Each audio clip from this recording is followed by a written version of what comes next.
هل عمرك حاولت توزع التكاليف الغير مباشرة الاندايركت كوستس وحسيت إن الأرقام مش واقعية؟ يعني المنتج اللي المفروض يحقق ربح بيطلع خسران، أو خدمة معينة بتستهلك موارد أكتر من اللي ظاهرة في التقرير؟ المشكلة هنا إن التكاليف الغير مباشرة مش بتتوزع بطريقة صحيحة، وده بالظبط الدور اللي بيقوم بيه نظام التكلفة على أساس النشاط اللي هو الأكتيفيتي بيست كوستنج اللي هو الاي بي سي.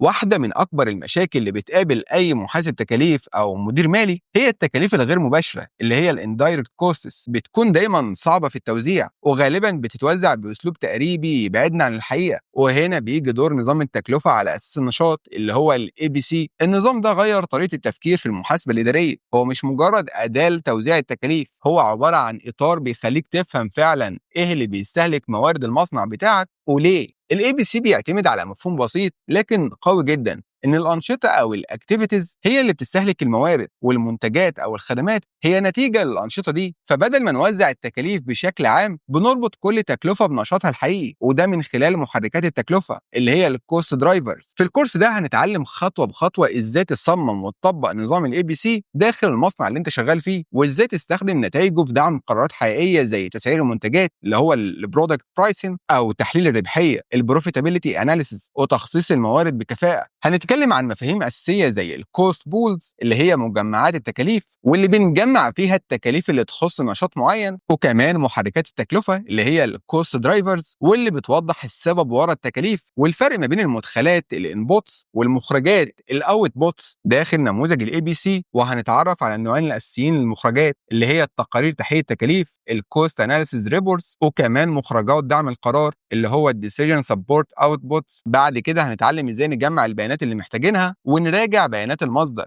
اللي هو السورس داتا، وده بطريقه منظمه، ونبني نموذج اي بي سي خاص بالمصنع بتاعك، وده علشان تطلع منه تحليلات مظبوطه وقرارات ماليه اذكى. واخيرا هتفهم ازاي تحافظ على النظام يفضل شغال ومستدام مع الوقت. ومع نهايه الكورس ده هتكون مش بس فاهم النظام، لكن كمان قادر تطبقه وتستخدمه كأداة تساعدك تاخد قرارات مالية مبنية على بيانات مظبوطة. الكورس ده معمول مخصوص لمحاسبين التكاليف اللي عايزين يبنوا فهم حقيقي لتوزيع التكاليف الغير مباشرة، ويتعلموا طريقة عملية تساعدهم يربطوا ما بين الأرقام والأنشطة اللي بيتحركها. طيب ليه نستخدم التكلفة على أساس النشاط الاي بي سي؟ خليني أسألك سؤال بسيط، هل شركتك فعلا بتعرف توزع التكاليف الغير مباشرة اللي هي الاندايركت كوستس وده بشكل مظبوط على المنتجات او الخدمات اللي بتقدمها؟ انا متأكد انك عندك نظام محاسبة تقليدي وغالبا عارف التكاليف المباشرة اللي هي الدايركت كوستس، وكمان عندك فكرة عن اجمالي التكاليف الغير مباشرة. بس السؤال اللي انا عايز اساله لك هو لما تيجي توزع التكاليف الغير مباشرة على المنتجات او الخدمات بتكون مظبوطة قد ايه؟ يعني هل فعلا عارف اي خط انتاج او خدمة بتكسب، ولا ممكن يكون عندك خدمة بتخسر وسحبة معها الباقي؟ الخبر الحلو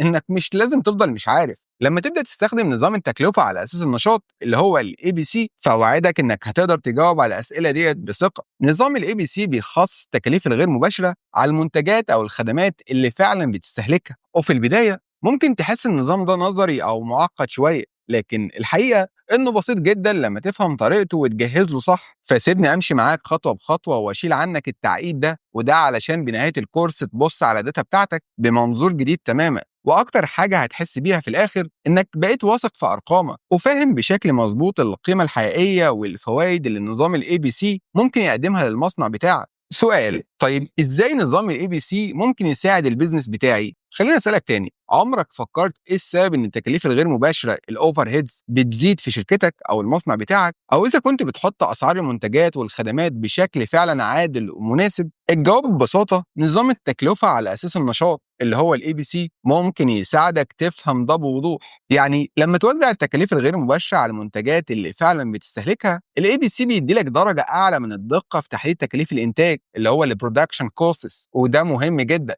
لأن التطبيق المظبوط للنظام بيساعد مش بس فريق الفاينانس لكن كمان المديرين وصناع القرار إن هم ياخدوا قرارات مظبوط وتكون مؤثرة، زي مثلا اكتشاف فرص لتبسيط العمليات داخل المصنع. يعني هل في نشاط بيتكرر في أكتر من مكان؟ هل في خطوات ممكن ندمجها مع بعض أو إن إحنا نلغيها خالص؟ وكمان هل الاسعار اللي بتحطها عادله ومبنيه على تكاليف فعليه. النقطه ديت بالذات مهمه جدا خصوصا للجهات الحكوميه واللي لازم تغطي تكاليف بس مش مسموح لها ان هي تحقق ارباح. كمان النظام ده بيساعدك في اختبار الاسعار في السوق بحيث تقدر تحدد اذا كان الافضل انك تخلي طرف خارجي اوت سورس يقدم الخدمه او توقف النشاط تماما لو مش مجدي. وفي النهايه بتقدر توجه ميزانيه التسويق الماركتنج بادجت في الاتجاه المظبوط، وده بناء على تحليل فعلي للتكاليف والربحيه. اللي قلناه لحد هنا مجرد لمحه عن قوه النظام، بس كفايه جدا علشان تفهم قد ايه الاي بي سي ممكن يغير طريقه ادارتك للتكاليف والقرارات. طيب هل نظام الاي بي سي ينفع لاي نوع من البيزنس؟ بصراحه مش دايما. يعني مثلا لو بتدير شركه دهانات منازل اكيد عندك تكاليف غير مباشره، لكن الخدمه اللي بتقدمها واحده وواضحه اللي هي الدهان. فلو عندك حجم شغل كويس ومع ذلك الشركه بتخسر، فالاحتمالين الموجودين يا اما التكاليف الغير مباشره عاليه جدا يا اما تسعير الخدمه مش مظبوط. في الحاله ديت قائمه الدخل الانكم ستمنت لو عملتها كل شهر كفيله جدا ان هي تجاوبك على السؤال ده،